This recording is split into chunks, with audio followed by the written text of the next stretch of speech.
పరిశుద్ధాత్మను మన మధ్యలోకి రప్పించారు. వేజంల రాజశేఖర్ గారిని యేసు ప్రభు నామములో సంఘంలోకి ఆహ్వానిస్తున్నాను.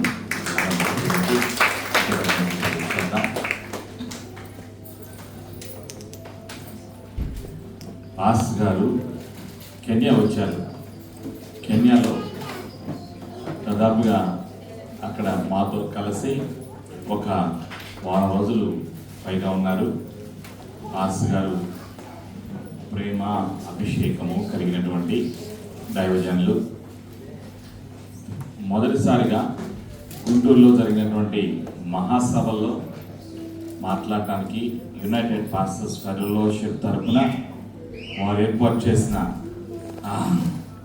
సభల్లో మాట్లాడటం జరిగింది. ఆ తర్వాత యూపీఎఫ్తో కలిసి వారితో కలిసి అనేక ప్రాంతాల్లో యేసయ్య కృపా సత్య సువార్తను ప్రకటించడానికి అవకాశం కలిగింది. హల్లెలూయా. ఈరోజు ప్రత్యేకంగా మనతో మాట్లాడటానికి పరిశుద్ధాత్ముడు సిద్ధపరిచినటువంటి ప్రత్యేకమైనటువంటి అభిషేకించబడినటువంటి వాక్కును మనం వినటానికి ప్రార్థనాపూర్వకంగా మనం సిద్ధపడదాం. పాస్ గారి ప్రేమతో ఆహ్వానిస్తూ ఉన్నాం.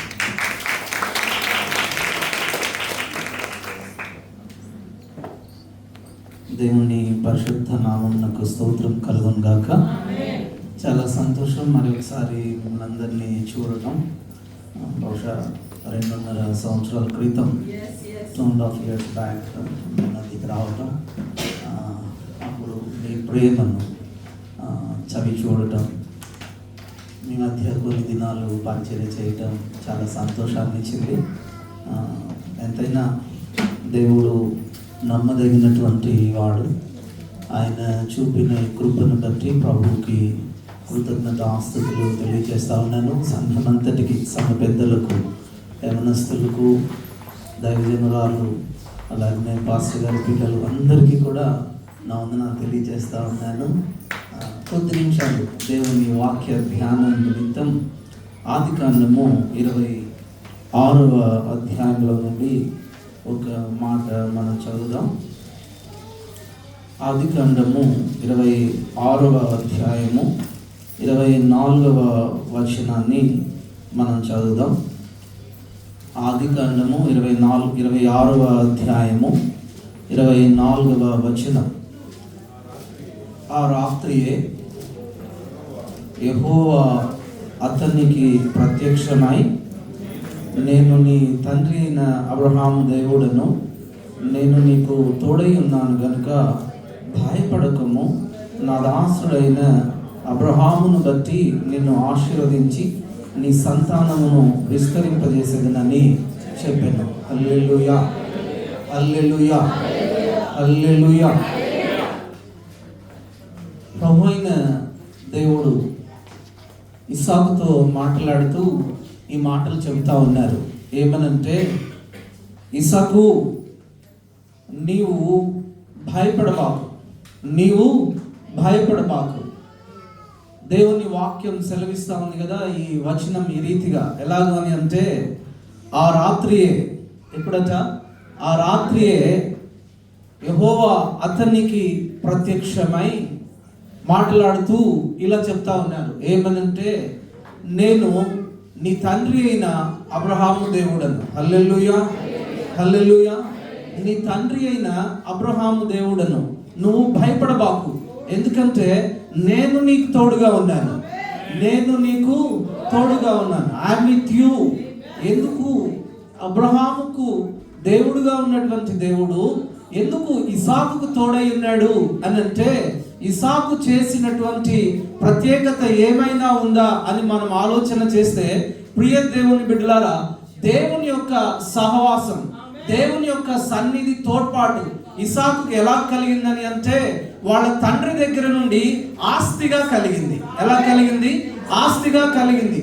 నేను నీకు ఎందుకు తోడై ఉన్నాను, ఎందుకు ఇసాకుకు దేవునితో ఫెలోషిప్, సహవాసం ఉంది అని అంటే, అసలు ఇక్కడ ఎక్కడ మొదలైంది అని అంటే, పైతరం నుండి మొదలైంది. ఎక్కడ నుండి? పైతరం నుండి. వాళ్ళ నాన్నగారి దగ్గర నుండే మొదలైంది. ప్రియ దేవుని బిడ్డలారా, మన పిల్లలకి ఇచ్చేటువంటి ఆశీర్వాదాలు, మన బిడ్డలకి ఇచ్చేటువంటి భాగ్యాలు, మన బిడ్డలకు ఇవ్వగలిగినటువంటి ధన్యతలు ఏమిటి అని మనం ఆలోచన చేస్తే ఆస్తిపాస్తులు ఏవేవో మనకు కనబడతాయి. వాటికంటే ప్రధానమైనది ఏమిటి అని అంటే దేవునిని బహుమానంగా వాళ్ళకి ఇవ్వడం. హల్లెలూయా, హల్లెలూయా. ఇసాకుకు దేవుడు చెప్తా ఉన్నాడు ఏమనంటే, ఇసాకు నేను నీ తండ్రి అయిన అబ్రహాము దేవుడను. హల్లెలూయా. నేను నీ తండ్రికి దేవుడిగా ఉన్నాను, అదే కొనసాగిస్తూ ఉన్నాను, నీకు కూడా నేను దేవునిగా ఉంటాను అని. ప్రియ దైవజనమా, ప్రియ దేవుని బిడ్డలారా, తల్లిదండ్రులు ఏది సంపాదిస్తారో అది పిల్లలకు ఉంటుంది. అబ్రహాము ఏమి సంపాదించాడు అని అంటే ఒక మంచి సహవాసాన్ని సంపాదించాడు. ఎవరితో? దేవునితో. ఆ సహవాసం ఎంత గొప్పది అని అంటే ప్రభు అనుకుంటాడు కదా, సొదొమ పట్టణాన్ని నాశనం చేసేటప్పుడు నా స్నేహితుడైన అబ్రహాముకు చేయకుండా ఈ పని నేను చేస్తానా? లేదు. అతను మళ్ళీ ఫీల్ అవుతాడేమో, అతడు మళ్ళీ హట్ అవుతాడేమో, లేపటి దినాన్ని ఎప్పుడైనా నన్ను మళ్ళీ అడుగుతాడేమో. నేను నా స్నేహితుడైన అబ్రహాముకు నేను చెప్పే ఈ పని చేస్తాను అని దేవుడు అనుకునే అంత సహవాసము, స్నేహము అబ్రహాముకు దేవునికి మధ్య ఉండింది. అది తరువాత తరంలో కూడా కొనసాగింపబడుతూ ఉంది. హల్లెలూయా. ప్రియ దేవుని బిడ్డలారా, తల్లిదండ్రులు బాగా గమనించాల్సిన విషయం ఏమిటి అని అంటే తరువాత తరానికి నెక్స్ట్ జనరేషన్ కి మన భక్తిని తీసుకొని వెళ్ళేటువంటి విషయం. హల్లెలూయా. అపోస్తలుడైన పౌలు తిమోతితో మాట్లాడుతూ ఈ విధంగా అంటాడు ఏమనంటే, ఇదిగో నా కుమారుడవైన తిమోతి, నీవు చాలా భక్తిపరుడవని నేను ఎరుగుదును. అయితే ఆ భక్తి నీలో కేవలం నా దగ్గర నుండి మాత్రమే వచ్చింది కాదు. అది ఎక్కడి నుండి వచ్చింది అని అంటే నీ తల్లి అయిన లోయిలో నుండి, అలాగనే నీ అవ్వ అయిన యునేకేలో నుండి. తిమోతికి రాసిన 2వ పత్రిక 1వ అధ్యాయము 5వ వచనంలో ఈ మాట కనబడతా ఉంది. ఏమని? నా కుమారుడవైన తిమోతి, నువ్వు చాలా భక్తిపరుడవు. నీకు భక్తి ఎక్కడి నుండి వచ్చింది అని అంటే, ఎక్కడి నుండి వచ్చిందంటే నీ తల్లిలో నుండి వచ్చింది. ఆమెకి ఎక్కడి నుండి వచ్చింది అని అంటే మీ అవ్వల్లో నుండి వచ్చింది. జనరేషన్ టు జనరేషన్, తరము నుండి తరం. ఏం రావాలి? ఆస్తిపాస్తులు మాత్రమే కాదు. ఏం రావాలి? భక్తి కూడా రావాలి. ఏం రావాలి? భక్తి కూడా రావాలి. కీర్తనల గ్రంథంలో ఆసాపు, కోరహు అనేటువంటి వారు ఈ విధంగా మాట్లాడుతూ ఉంటారు. ఏమని అని అంటే 78వ కీర్తన 3వ వాక్యం, 78వ కీర్తన 3వ వచనం ఈ రీతిగా వ్రాయబడుతా ఉంది.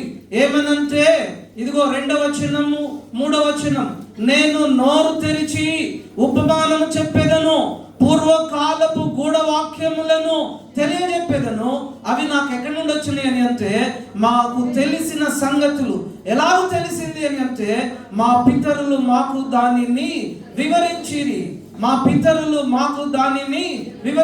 అలాగే 44వ కీర్తన 1వ వచనం కూడా ఈ రీతిగా వ్రాయబడుతా ఉంది. ఏమనంటే, దేవా, పూర్వకాలమున మా పితరుల దినములలో నీవు చేసిన పనిని గూర్చి మేము చెవులారా విని ఉన్నాము.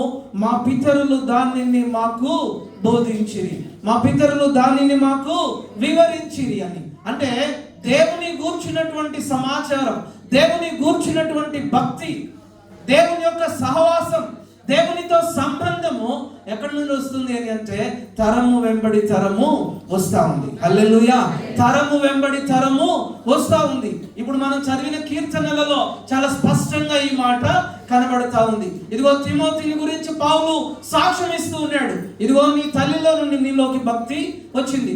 ఆమెకి ఎక్కడి నుండి వచ్చిందంటే నీ అవ్వైన లోయలో నుండి ఎక్కడి నుండి వచ్చింది. ఇదిగో ప్రియ దేవుని బిడ్డలారా, ఇస్సాకుతో దేవుడు మాట్లాడుతూ అంటున్నాడు కదా, ఇస్సాకు, నేను నీ తండ్రి అయిన అబ్రహాము దేవుడను. ఇప్పుడు ఏంటి అని అంటే నేను నీకు దేవుడను. హల్లెలూయా.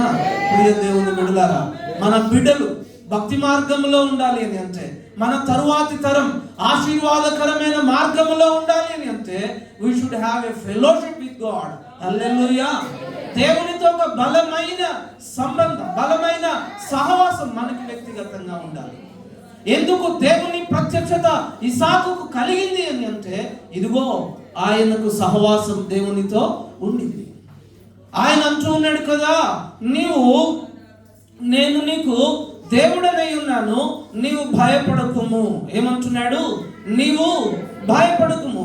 నేను నీకు తండ్రికి తోడై ఉన్నట్లుగా, నేను నీ తండ్రికి తోడై ఉన్నట్లుగా నేను కూడా నీకు తోడై ఉన్నాను గనుక నీవు భయపడకుము. భయపడకుము, భయపడకుము అని ప్రభు అంటున్నారు అని అంటే, లోపల ఎక్కడో కొంచెం భయం ఆయనకి ఉండింది. ఏదో విషయమును గురించి ఆయన భయపడుతూ ఉన్నాడు. ఏదో విషయమును గురించి ఆయన భయపడుతున్నాడు. ఎందుకు భయపడుతున్నాడు అని అంటే, ఈ వచనం, ఈ సంగతి, ఈ సంఘటన జరిగేటప్పుడు ఆయన గెరారు అనేటువంటి ప్రాంతంలో ఉన్నాడు. ఎక్కడున్నాడు ఆయన? గెరారు అనే ప్రాంతం. ఆ ప్రాంతానికి అబీమెలెకు అనేటువంటి ఒక రాజు ఉన్నాడు. ఆ రాజు, ఆయన సైన్యాధిపతి, వాళ్ళ యొక్క పనివారు ఇసాకు పనివారిని కొంచెం ఇబ్బంది పెడతా ఉన్నారు. ఇసాకు పనివారిని ఏం చేస్తున్నారు? ఇబ్బంది పెడతా ఉన్నారు. వీళ్ళు ఇక్కడి వాళ్ళు కాదు కదా, వీళ్ళు ఇక్కడి వాళ్ళు కాదు. ఎక్కడి నుండో వచ్చారు ఇక్కడికి. ఎవరు వీళ్ళు? ఎక్కడి నుండో వచ్చారు. అందుకని స్థానికులుగా ఉన్నటువంటి వారు, ఆ లోకల్స్ ఏం చేస్తా ఉన్నారు అని అంటే, వీళ్ళ పని వారిని ఇబ్బంది పెడతా ఉన్నారు. అటువంటి పరిస్థితుల్లో ఒక చోటు నుండి ఇంకొక చోటికి, ఇంకొక చోటు నుంచి ఇంకొక చోటికి మైగ్రేట్ అవుతా కొంచెం జరుగుతూ వస్తూ ఉన్నాడు. వీళ్ళు వస్తా కొందికి వాళ్ళు ఇబ్బంది పెడుతూనే ఉన్నారు. ఇక చివరికి ఏం చెప్పాడు అని అంటే, ఆ గెరారు ప్రాంతానికి రాజు అబీమెలెకు అంటున్నాడు కదా, ఇసాకు నువ్వు ఇక్కడ నుండి వెళ్ళిపో. ఏమంటున్నాడు? ఇసాకు నువ్వు ఇక్కడ నుండి వెళ్ళిపో. ఒక కుటుంబం ఇసాకు, ఒక ఫ్యామిలీ, బంధుమిత్రులు, అన్నదమ్ములు, బలగము ఏమీ లేదు. కానీ ఆ దేశపు రాజు ఇసాకు దగ్గరకు వచ్చి నువ్వు వెళ్ళిపో అంటున్నాడు. నువ్వు వెళ్ళిపో అంటున్నాడు.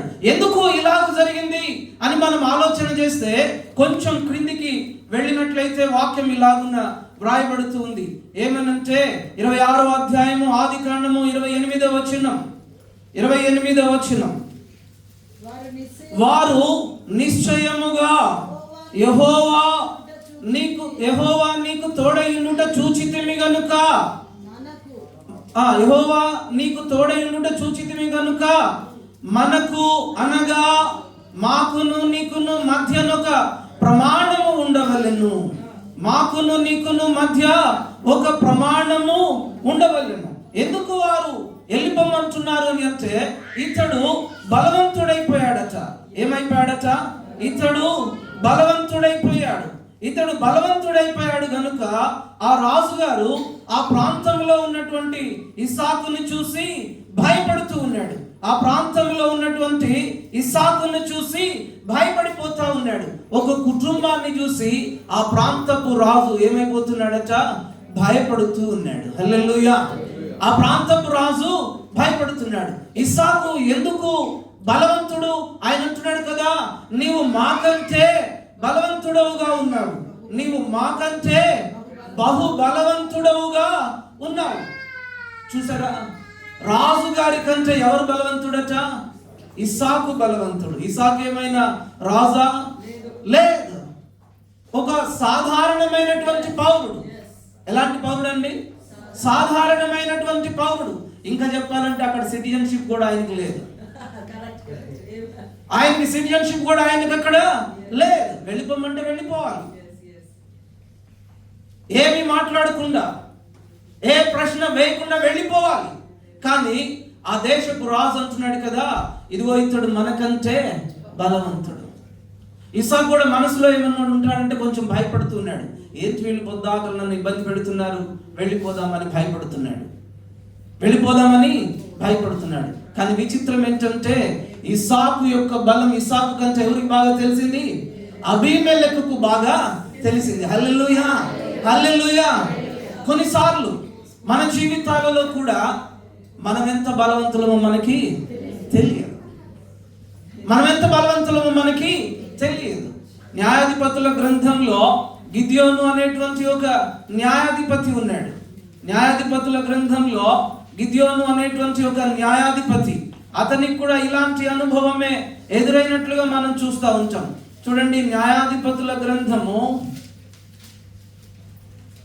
6వ అధ్యాయం, న్యాయాధిపతుల గ్రంథము 6వ అధ్యాయము 12వ వచనం ఈ రీతిగా వ్రాయబడుతా ఉంది. యెహోవా దూత అతనికి కనబడి, పరాక్రమము గల బలాఢ్యుడా, యెహోవా నీకు తోడై ఉన్నాడని అతనితో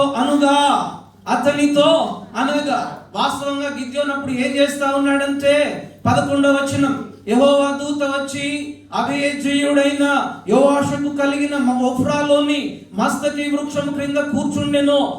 యోవాషు కుమారుడైన గిద్యోను మిద్యానీయులకు మరుగై ఉండునట్లు గానుగా చాటున, మిద్యానీయులకు మరుగై ఉండునట్లు గానుగా చాటున, శత్రువును చూసి భయపడి శత్రువులకు కనపడకుండా ఉండాలని గానుగా చాటును కూర్చొని ఉన్నాడట గిద్యోను. యెహోవా దూత వచ్చి పలకరిస్తూ అంటున్నాడు కదా, పరాక్రమము కలిగిన బలాఢ్యుడా, దేవుడు నీకు తోడై ఉన్నాడు. ఒక పెద్ద నిట్టూర్పు గిద్యోనులో నుండి వచ్చింది. ఏమనంటే, యెహోవా మాకు తోడై ఉంటే మాకెందుకు ఈ కష్టాలు? యెహోవా మాకు తోడై ఉంటే మాకెందుకు కష్టాలు? ఓరి నాయనా, నువ్వు రియలైజ్ అవ్వాలి ఏమని, దేవుడు నీకు తోడై ఉన్నాడని. దేవుడు నీకు తోడై ఉన్నాడనే ఒక ఆలోచన, దేవుడు నీకు తోడై ఉన్నాడనే ఒక వాస్తవం నీకు తెలియాలి. ఏం చేయాలి? నీకు తెలియాలి. అతనికి ఆ విషయం అర్థం కాలేదు.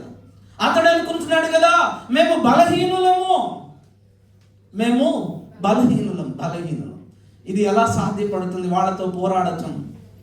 ఇసాక్ అనుకున్నాడు కదా, బహుశా ఇదిగో వీళ్ళు స్థానికులు, వీళ్ళని ఎదిరించి నేను ఇక్కడ ఉండలేను అని. వెనకటి రోజులలో పెళ్లి సంబంధానికి వెళ్ళారట. పెళ్లి సంబంధం మాట్లాడుకోవడానికి ఆడపిల్ల తరపు వాళ్ళు, ఎవరు? ఆడపిల్ల తరపు వాళ్ళు పెళ్లి సంబంధం మాట్లాడుకోవడానికి వెళ్ళి అబ్బాయికి ఏమాత్రం ఆస్తుందని అడుగుతున్నారట. ఎవరికమ్మా? అవును కదా, పిల్లని వాళ్ళంటే ఏం చూడాలి కదా, ఇన్కమ్ చూడాలి. అందచందాలు మాత్రమే సరిపోవు, ఆస్తి చూడాలి, రాబడి, ఇన్కమ్ కూడా చూడాలి. ఇన్కమ్ అడుగుతా ఉంటే వాళ్ళు చెప్తున్నారంట, అబ్బాయికి, జాగ్రత్తగా వినండి, అబ్బాయికి ఊరి ప్రెసిడెంట్ గారికి ఇద్దరు కలిపి 101 ఎకరాలు ఉన్నాయని చెప్తున్నారట. ఏంటంట? అబ్బాయికి ప్రెసిడెంట్ గారికి కలిపి 101 ఏకర్స్ ఉన్నాయని చెప్తున్నారట. ఇద్దరికి కలిపి ఎంత ఉన్నాయి? 101. అబ్బాయికి ఎంత ఉండొచ్చు? అబ్బాయికి ఎంత ఉండొచ్చు? Only one. ప్రెసిడెంట్ గారిని పక్కకి తీసేస్తే అబ్బాయికి ఎన్ని ఎకరాలు ఉందమ్మా? కేవలం 1 ఎకరమే. 1 ఎకరం చెప్పుకుంటే బాగోదు కదా, అందుకని వాళ్ళు ఏం చేశారు, ఊరి ప్రెసిడెంట్ గారి ఆస్తిని కూడా కలుపుకున్నారు. ఇద్దరికి కలిపి ఏంటంట, మనల్ని మనం చూసుకున్నప్పుడు, వితౌట్ గాడ్, దేవుడు లేకుండా మనల్ని మనం చూసుకున్నప్పుడు మనం బలహీనులమే. బట్ గాడ్, విత్ గాడ్, దేవునితో కూడా కలిపి చూసుకుంటే మనం చాలా బలవంతులం. హల్లెలూయా. దేవునితో కూడా కలిపి చూసుకుంటే మనం బలవంతులం. హల్లెలూయా, హల్లెలూయా. ప్రియ దేవుని బిడ్డలారా, వాడు చెప్తా ఉన్నారు కదా, ఇదిగో నీవు మాకంటే బలాఢ్యుడవు. హల్లెలూయా. ఎందుకు నువ్వు బలాఢ్యుడవు అని అంటే, యెహోవా నీకు తోడై ఉన్నాడు. హల్లెలూయా. యెహోవా నీకు తోడై ఉన్నాడు కాబట్టి నీవు మాకంటే బలాఢ్యుడవు. కానీ కొన్నిసార్లు మనం ప్రభువు యొక్క సన్నిధిని, ప్రభువు యొక్క ప్రజెన్స్ని మనం గమనించుకోకుండా మనకు ఎదురైనటువంటి పరిస్థితుల్లో, అయ్యో ఈ పరిస్థితి నాకు ఏర్పడింది, ఇలాంటి పరిస్థితి నాకు ఏర్పడింది అని మనం అనుకుంటూ ఉంటాం. ప్రియ దేవుని బిడ్డలారా, గిద్యోనుతో మాట్లాడుతూ దేవుని దూత చెప్తా ఉన్నాడు కదా, నీవు బలవంతుడవు, నీవు పరాక్రమము కలిగినటువంటి బలాఢ్యుడవు. హల్లెలూయా. దేవుడు నీకు తోడై ఉన్నాడు. నీ బలము నీ బలము, నీ శక్తి నీలో లేదు, నీవు కలిగి ఉన్నటువంటి దేవునిలో ఉంది. హల్లెలూయా. అందుకే దావీదు అంటాడు కదా, యెహోవా నా బలమా. ఎవరొచ్చా నా బలము? యెహోవా నా బలము, కండ బలము కా. ఏంటి నా బలం అని అంటే, నా దేవుడు నా బలం. హల్లెలూయా. ఎవరు నా బలము? నా దేవుడు నా బలం. ఎన్ని పాటలు ఉన్నాయో యెహోవా నా బలమా అని కదా, ఎన్ని కీర్తనలు మనం పాడేవాళ్ళము. ప్రియ దేవుని బిడ్డలారా, మనం గమనించాల్సిన విషయం ఏమిటి అంటే, మనం దేవునితో కూడా, దేవునికి ఉన్నటువంటి అనేక పేర్లలో ఒక పేరు ఇమ్మానుయేల్. ఏం పేరు? ఇమ్మానుయేల్ అంటే దేవుడు మనకు తోడు. దేవునికి ఉన్న పేర్లన్నీ కూడా ఆయన గుణ లక్షణాలను తెలియజేస్తా ఉన్నాయి, ఆయన వ్యక్తిత్వాన్ని తెలియజేస్తా ఉన్నాయి. ఇమ్మానుయేలు అనేటువంటి పేరుకు అర్థం ఏమిటి అంటే, దేవుడు నీకు తోడు, దేవుడు మనకు తోడు. ఆయన మనకు తోడుగా ఉన్నాడు. తోడుగా ఉండి ఏం చేస్తా ఉన్నాడు అని అంటే, మనకు బలమునిస్తా ఉన్నాడు, మనలను గొప్పవారిగా చేస్తా ఉన్నాడు. మనం మన దేశంలో లేకపోయినా, మనం ఎక్కడ ఉన్నామో అక్కడ మనలను గొప్ప చేస్తా ఉన్నాడు. హల్లెలూయా. ఇసాకు యొక్క వృత్తి, ఇసాకు యొక్క బలము ఎంతగా ఉంది అని అంటే, అక్కడ స్థానికంగా ఉన్నటువంటి వాళ్ళు భయపడేంత ఉంది. హల్లెలూయా. స్థానికంగా ఉన్న వాళ్ళకి ఏమైపోయింది? భయం కలుగుతా ఉంది. భయం కలిగే, అయ్యా నువ్వు మా మధ్యలో ఉండటం మాకు మంచిది కాదు, నువ్వు మా మధ్యలో ఉండటం మాకు మంచిది కాదు అని చెప్తా ఉన్నారు. ప్రియ దేవుని బిడ్డలారా, మనం దేవునితో కూడా విడదీయనటువంటి సహవాసం, విడదీయనటువంటి సంబంధం, విడదీయనటువంటి స్నేహం మనం కనుక కొనసాగించగలిగితే మనం బలవంతులము. హల్లెలూయా. మనము బలవంతులము.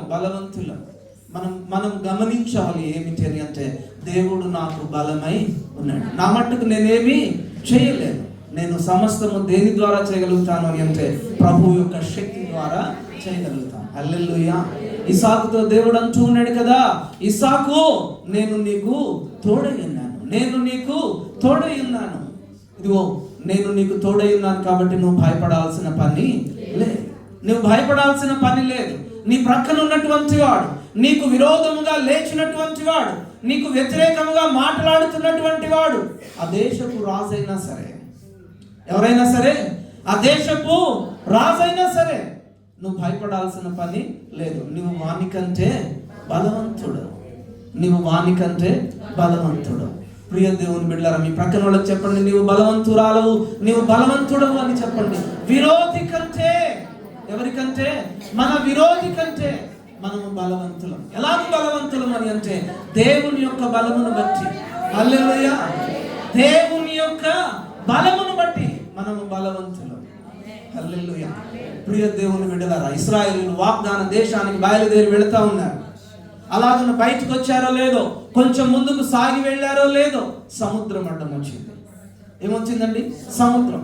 సరే, అక్కడ కొంతసేపు వెయిట్ చేద్దామా అనుకునే లోపు వెనక వైపేమో ఫరో, ప్రపంచంలోనే శక్తివంతమైన, ఆదినాన ప్రపంచంలోనే అగ్రరాజ్యంగా ఉండి బలము కలిగిన శక్తివంతమైనటువంటి సైన్యం.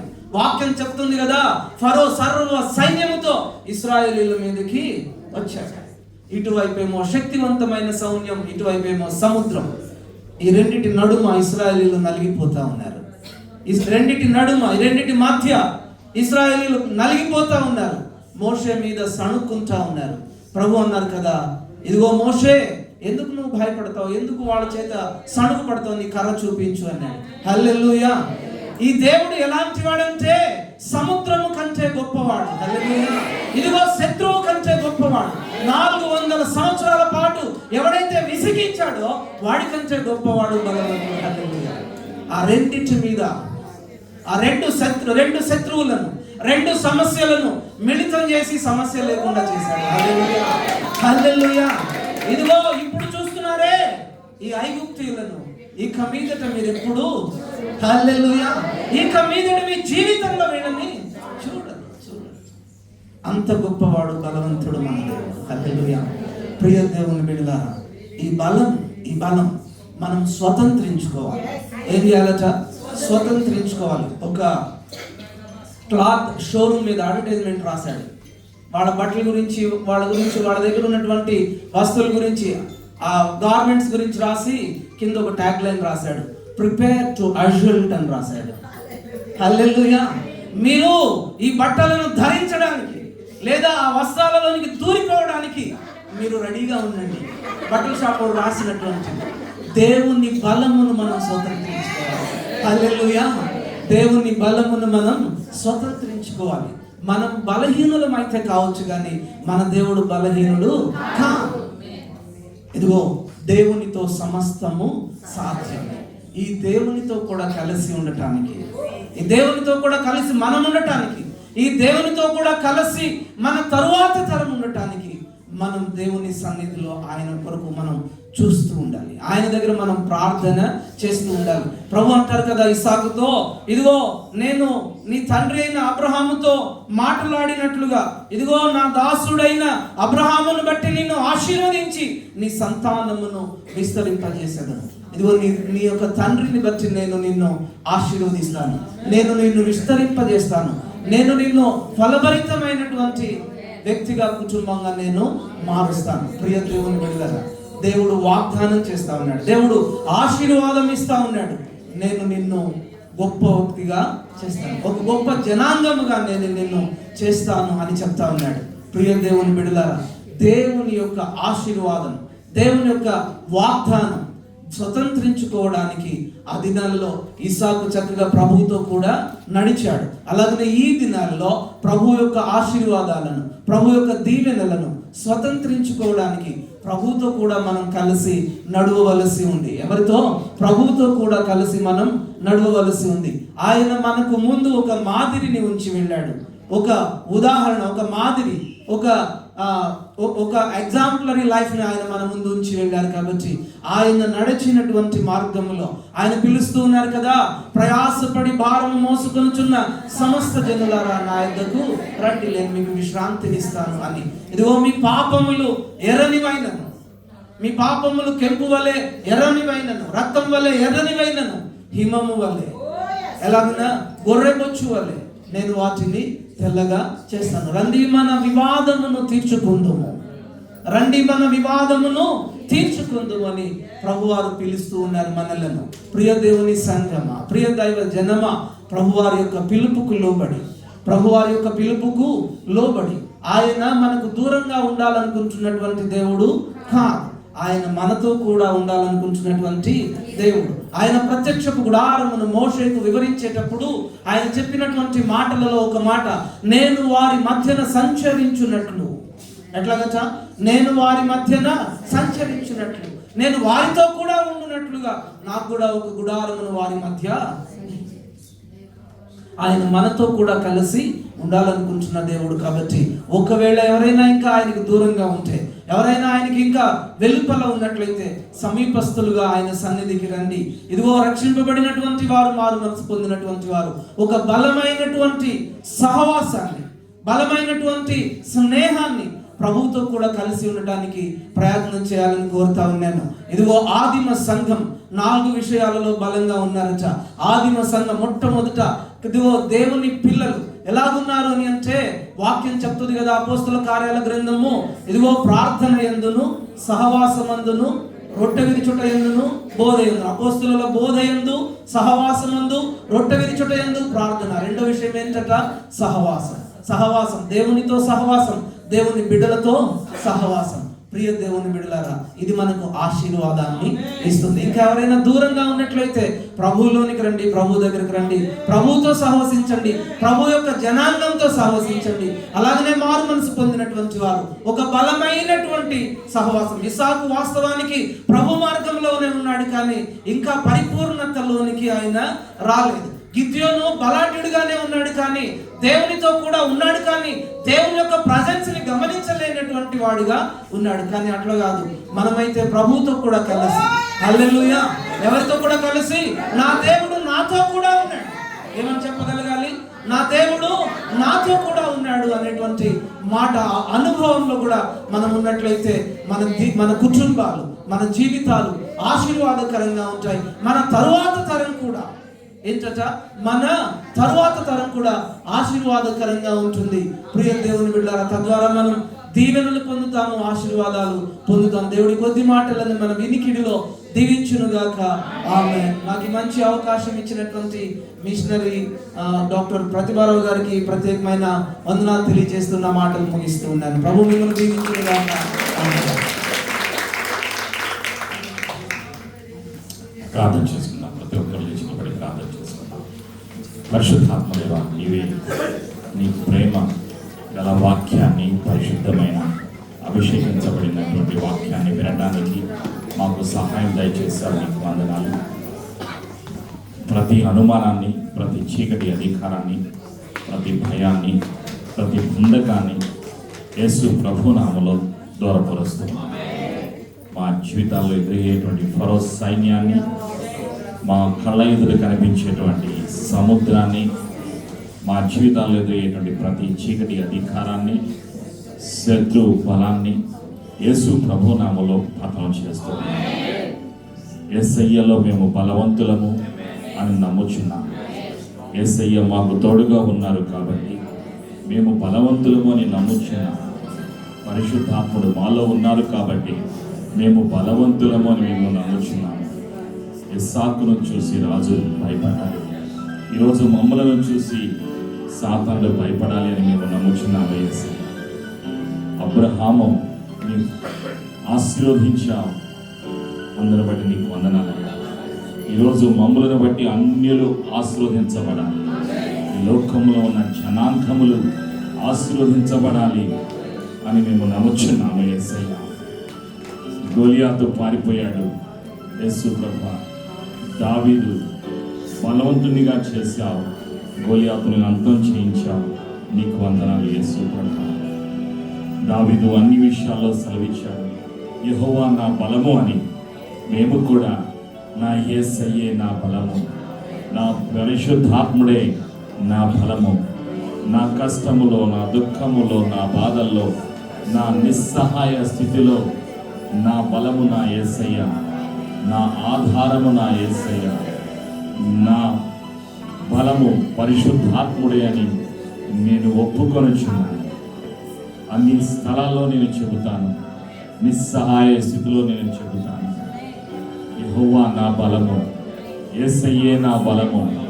ఈ కష్టములో నేను బలవంతుడనే, ఈ సమస్యలో నేను కృంగిపోను, నేను బలవంతుడినే అని నేను చెబుతాను. కాను నీవే నాతో ఉన్నావు కాబట్టి, ఇమ్మానుయేలుగా నీవు నాతో ఉన్నావు కాబట్టి నేను బలవంతుడిని. నేను జయిస్తాను, అన్ని కష్టాలను జయిస్తాను, అన్ని సమస్యలను జయిస్తాను, చీకటిని జయిస్తాను. నీ బలము ద్వారా నమ్ముచున్నాను. యేసయ్య ప్రేమను, యేసయ్య బలమును, యేసయ్య పునరుత్థానపు శక్తిని ప్రకటించేటువంటి సామర్థ్యమును, బలమును పరిశుద్ధాత్ముడా నీవే మాకు అనుగ్రహిస్తున్నందుకు కృతజ్ఞతలు తెలియజేస్తూ యేసు ప్రభుని ఒప్పుకొనొచ్చు. మేము విన్న సత్యాన్ని అనేకులకు చెప్పటానికి నీవే పరిశుద్ధాత్ముడా సహాయము దయచేస్తున్నందుకు కృతజ్ఞతలు తెలియజేస్తూ యేసు ప్రభు నామంలో ప్రార్థించి ఆశీర్వాదాన్ని యేసు ప్రభు నామంలో కలిసి పొందుకొనుచున్నాము తండ్రి. ఆమేన్. మన తండ్రి అయినటువంటి యెహోవా ప్రేమ, మన ప్రభు అయినటువంటి యేసు